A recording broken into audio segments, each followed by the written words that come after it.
ആധുനിക സംഭവങ്ങളും ജീവിത രീതികളും കോർത്തിണക്കിക്കൊണ്ട് മർത്തമറിയം വനിതാ സമാജ അംഗങ്ങൾ അവതരിപ്പിക്കുന്ന സ്കിറ്റ്.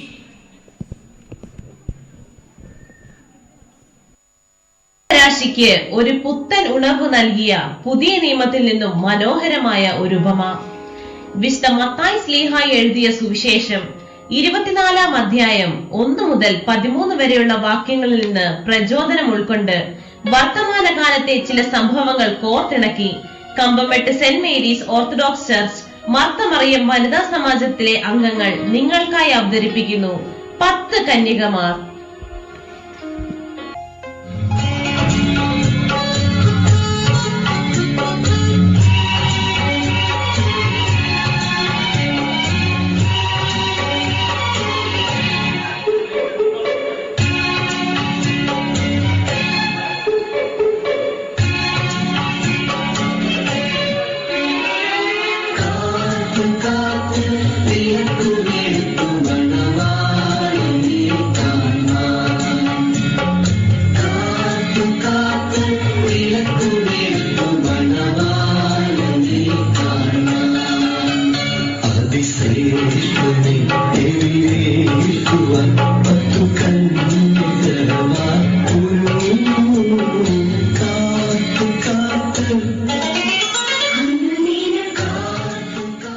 അതെ, പെട്ടെന്ന് വാ. നമ്മൾ താമസിച്ചു പോയോ? ഇവിടെ വേറെ ആരെയും കാണുന്നില്ലല്ലോ. അതാണ് എന്റെയും സംശയം. മണവാളൻ വന്നെന്നാ തോന്നുന്നത്. ഇതാണോ നിങ്ങളുടെ വിശ്വാസം? മണവാളൻ പറഞ്ഞിട്ടില്ലേ അല്പവിശ്വാസികളായിരിക്കരുതെന്ന്? നമ്മൾ എത്ര പ്രാർത്ഥിച്ചു, നോമ്പ് നോറ്റു, വിശുദ്ധ ജീവിതം നയിച്ചു. നമ്മൾ അവിടുത്തെ ഇഷ്ടത്തിനൊത്തു മാത്രമല്ലേ ജീവിച്ചത്? അതൊക്കെ അവിടുന്ന് കാണാതിരിക്കയില്ല. ഇനി കുറച്ചു പേർ കൂടി വരാനുണ്ടല്ലോ. അവർ ഇനി വരാതിരിക്കുമോ? അതോ അവർ നമുക്ക് മുൻപേ മണിയറയിൽ പ്രവേശിച്ചു കാണുമോ? ഇല്ല, ഒരിക്കലുമില്ല. സമയാവുന്നതേ ഉള്ളു. ധൈര്യമായിരിപ്പീൻ. വരൂ, നമുക്ക് വിളക്കിലെ തിരി താഴ്ത്തി വെച്ച് പ്രിയനെ കാത്തിരിക്കാം. അല്ലെങ്കിൽ അവൻ വരുമ്പോൾ വിളക്കിലെ എണ്ണയെല്ലാം തീർന്നു നാം നിരാശരാകേണ്ടി വരും. ഉറക്കം വരാതിരിപ്പാൻ നമുക്ക് പ്രിയൻ വരുന്നതുവരെ അവനെ പാടി സ്തുതിക്കാം.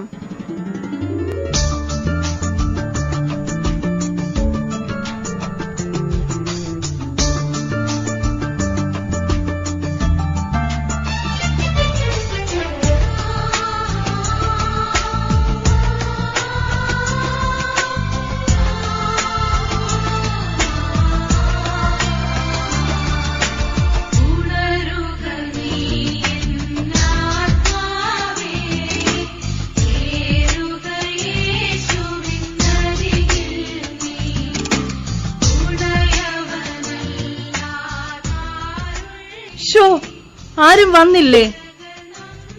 ഞാനോർത്തെല്ലാവരും വന്നെന്ന്. നീ എന്താടി താമസിച്ചത്? ഓ, ഒന്നും പറയണ്ട. എന്തൊരു ട്രാഫിക് ബ്ലോക്ക് ആയിരുന്നു. അല്ല, നമ്മുടെ ഫ്രണ്ട്സിനെ ഒന്നും കണ്ടില്ലല്ലോ.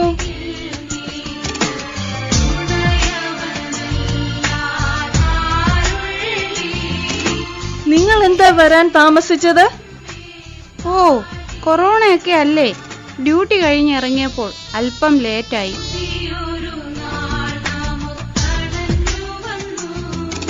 ആഹാ, ഭക്തരെല്ലാം നേരത്തെ എത്തിയിട്ടുണ്ടല്ലോ. അവരുടെ പ്രാർത്ഥന കൊണ്ടാണ് മണവാളൻ വരാമെന്ന് സമ്മതിച്ചതെന്നാണ് അവരുടെ ഒരു വിചാരം. അല്ല, ഞാനൊന്ന് ചോദിക്കട്ടെ, ഈ മണവാളൻ വരുമെന്നതിന് എന്താ ഉറപ്പ്? നമ്മൾ ഒരുങ്ങി വന്നതൊക്കെ വെറുതെ ആകുമോ? ഈ മണവാളൻ വരാതിരിക്കുമോ? ഇത്രയും ലേറ്റ് ആകുമെന്ന് അറിഞ്ഞിരുന്നെങ്കിൽ ഞാനും ഫ്രണ്ട്സും കൂടി ഷോപ്പിംഗ് ഒക്കെ കഴിഞ്ഞ് KFC ഒക്കെ കഴിച്ച് പതുക്കെ വന്നാ മതിയായിരുന്നു. എന്തായാലും ഒരുങ്ങി വന്നതല്ലേ, നമുക്ക് ഒരു സെൽഫി എടുത്ത് ഫേസ്ബുക്കിൽ ഇട്ടാലോ? എന്റെ ബ്രദർ UK നിന്ന് വന്നപ്പോൾ കൊണ്ടുവന്ന ലേറ്റസ്റ്റ് മോഡൽ ഫോണാ. ഇതിന്റെ ഫോട്ടോയ്ക്ക് എന്നാ ക്ലാരിറ്റി ആണെന്ന് അറിയാമോ? എല്ലാവരും ഒന്ന് പോസ് ചെയ്തേ. ഓ, പിന്നെ ഇതൊക്കെ ഇവിടെ ചവറ് പോലെ കിട്ടുന്ന സാധനമാ. അവളുടെ ഒരു പൊങ്ങച്ചം.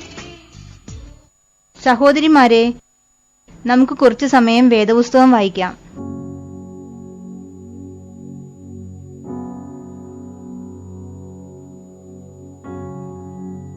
വിശുദ്ധ മത്തായി ശ്ലീഹ എഴുതിയ സുവിശേഷം 24 അധ്യായം 40 മുതൽ 44 വരെയുള്ള വാക്യങ്ങൾ. അന്ന് 2 പേർ വയലിലിരിക്കും, ഒരുത്തനെ കൈക്കൊള്ളും, മറ്റവനെ ഉപേക്ഷിക്കും. 2 പേർ ഒരു തിരികല്ലിൽ പൊടിച്ചുകൊണ്ടിരിക്കും, ഒരുത്തിയെ കൈക്കൊള്ളും, മറ്റവളെ ഉപേക്ഷിക്കും. നിങ്ങളുടെ കർത്താവ് ഏതു ദിവസത്തിൽ വരുന്നുവെന്ന് നിങ്ങൾ അറിയായക കൊണ്ട് ഉണർന്നിരിപ്പിൻ. കള്ളൻ വരുന്ന യാമം ഇന്നതെന്ന് വീട്ടുടയവൻ അറിഞ്ഞുവെങ്കിൽ അവൻ ഉണർന്നിരിക്കുകയും തന്റെ വീട് തുറക്കുവാൻ സമ്മതിക്കാതിരിക്കുകയും ചെയ്യുമെന്ന് അറിയുന്നുവല്ലോ. അങ്ങനെ നിങ്ങൾ നനയ്ക്കാത്ത നാഴികയിൽ മനുഷ്യപുത്രൻ വരുന്നതുകൊണ്ട് നിങ്ങളും ഒരുങ്ങിയിരിപ്പീൻ. വല്ലാത്ത ക്ഷീണം, എനിക്ക് ഉറക്കം വരുന്നു. ഓ, എനിക്ക്. എങ്കിൽ നമുക്ക് അല്പസമയം ഉറങ്ങിയാലോ? ആ, മണവാളൻ വരുമ്പോൾ എഴുന്നേക്കാം. മണവാളൻ വരുമ്പോൾ ഞങ്ങളെ കൂടി ഉണർത്തണേ.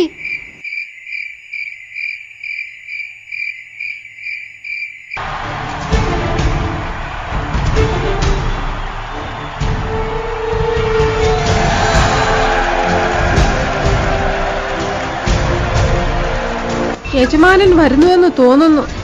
നമുക്ക് എഴുന്നേറ്റ് തിരി കത്തിച്ച് അവനെ എതിരേൽക്കാം. എഴുന്നേൽക്കൂ, യജമാനൻ വരുന്നു. നിങ്ങളുടെ വിളക്കുകൾ കത്തിക്കുവേൻ.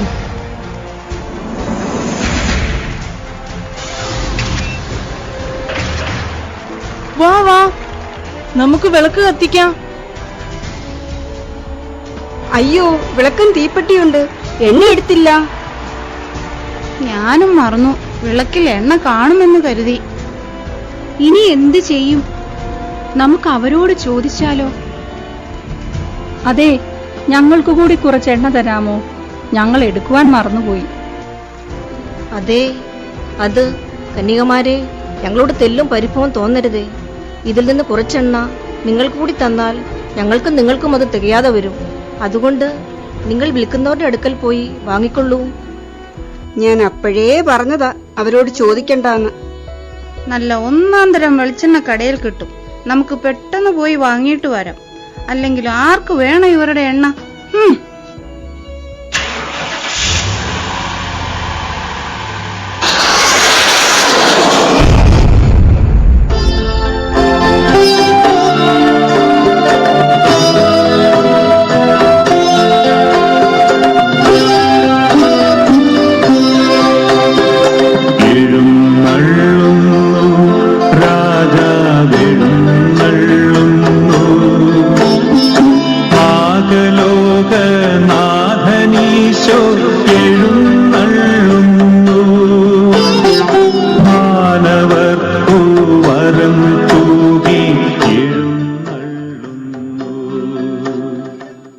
എന്റെ പിതാവിനാൽ അനുഗ്രഹിക്കപ്പെട്ട ലോകസ്ഥാപനം മുതൽ നിങ്ങൾക്കായി ഒരുക്കി വച്ചിരിക്കുന്ന രാജ്യം അവകാശമാക്കിക്കൊള്ളു. നിങ്ങളെല്ലാവരും എന്റെ വരവനായി വിളക്കിൽ എണ്ണയുമായി കാത്തിരുന്നു. വരുവി, ഒരുക്കിയിട്ടിരിക്കുന്ന മണവറയിലേക്ക് നമുക്ക് പ്രവേശിക്കാം.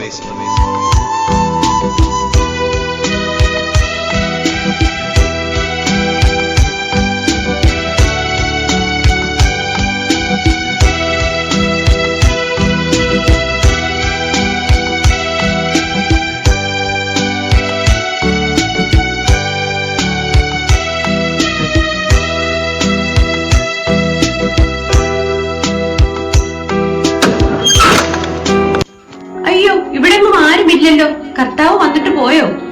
ഇനി നമ്മൾ എന്ത് ചെയ്യും? ഞാൻ അന്നേരം പറഞ്ഞതാ എണ്ണയൊക്കെ നേരത്തെ കരുതി വെക്കണമെന്ന്.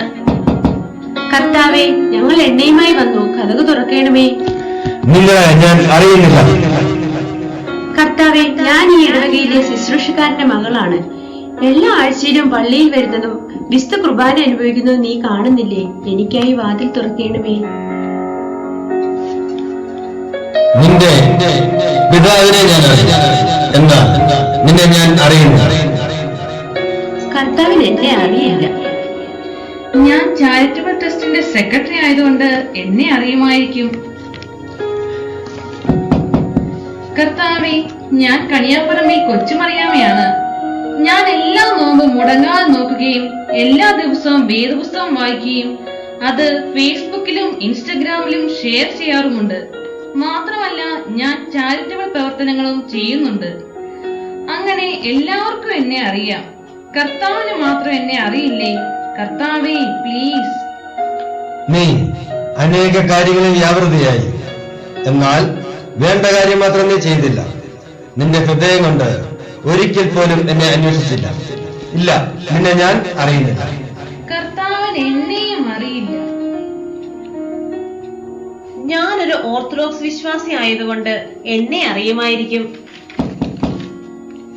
കർത്താവെ, ഞാൻ കളപ്പുരയ്ക്കൽ വീട്ടിൽ ശോശാമയാണ്. കർത്താവിന് എന്നെ അറിയില്ലേ? ഞാൻ ജനിച്ചതും ഓർത്തഡോക്സിൽ, വളർന്നതും ഓർത്തഡോക്സിൽ. അങ്ങനെ ഞാനൊരു പാരമ്പര്യ ഓർത്തഡോക്സ് വിശ്വാസിയാണ്. എനിക്കായി വാതിൽ തുറക്കണമേ. എനിക്ക് നിന്റെ മാതാപിതാക്കളെ അറിയാം, എന്നാൽ സത്യമായും നിന്നെ ഞാൻ അറിയുന്നില്ല. ഓ, ഓർത്തഡോക്സിലാണെന്നൊന്നും പറഞ്ഞിട്ട് ഒരു കാര്യവുമില്ല. കർത്താവിന് എന്നെയും അറിയില്ല. ഞാൻ മർത്തമറിയ സമാജത്തിന്റെ സെക്രട്ടറി ആയതുകൊണ്ട് കർത്താവിന് എന്നെ അറിയുമായിരിക്കും. കർത്താവെ, ഞാൻ കമ്മമ്പട്ട് സെന്റ് മേരീസ് ഓർത്തഡോക്സ് വനിതാ സമാജത്തിന്റെ സെക്രട്ടറിയാണ്. എല്ലാ വെള്ളിയാഴ്ചകളിലും വികാരിയച്ഛന്റെ നേതൃത്വത്തിൽ എല്ലാവർക്കും വേണ്ടി ഉപവസിച്ച് മുട്ടിപ്പായി പ്രാർത്ഥിക്കുന്നുമുണ്ട്. എനിക്കായി വാതിൽ തുറക്കണമേ. നിങ്ങളുടെ ഇടവകയെ ഞാൻ അറിയുന്നു.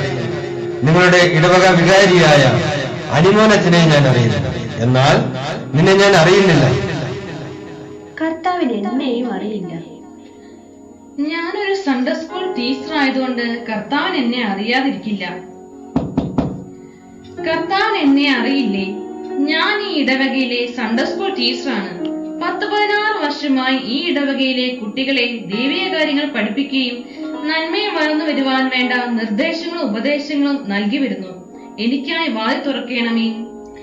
നീ മറ്റുള്ളവരെ പഠിപ്പിക്കുകയും ഉപദേശിക്കുകയും ചെയ്തു, എന്നാൽ നിന്റെ ജീവിതത്തിൽ ഇതൊന്നും പ്രാവർത്തികമാക്കിയിട്ടില്ല. അതിനാൽ സത്യമായും നിന്നെ ഞാൻ അറിയുന്നില്ല. കർത്താവിന് എന്നെയും അറിയില്ല. ഇനി നമ്മൾ എങ്ങനെ മറ്റുള്ളവരുടെ മുഖത്ത് നോക്കും? വരൂ, നമുക്ക് പോകാം. നിൽക്കൂ. നിങ്ങൾ ഇതുവരെ എവിടെയായിരുന്നു? മറ്റു കന്യകമാരോടൊപ്പമല്ലേ ഞാൻ നിങ്ങളെയും വിരുന്നിൽ ക്ഷണിച്ചത്? നിങ്ങൾ എന്തുകൊണ്ട് അവരെ പോലെ വിവേകത്തോടെ എണ്ണ കരുതിയില്ല? ആകയാൽ ഈ ദിവസവും നാഴികയും നിങ്ങൾക്ക് അറിഞ്ഞുകൂടായില്ല. ഉണർന്നിരുന്ന് പ്രാർത്ഥിക്കുക.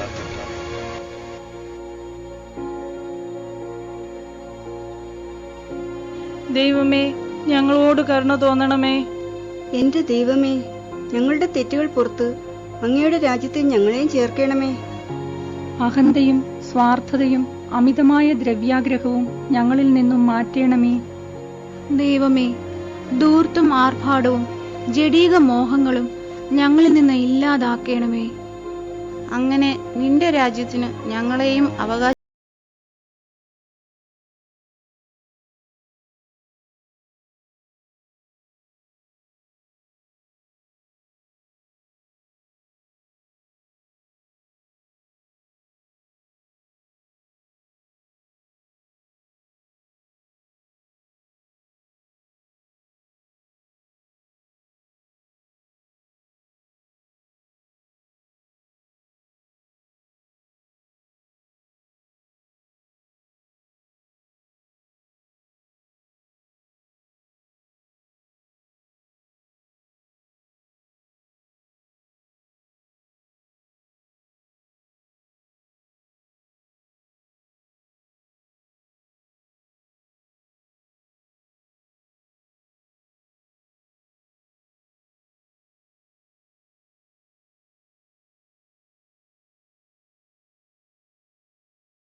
സമൃദ്ധമായി അനുഗ്രഹിക്കട്ടെ.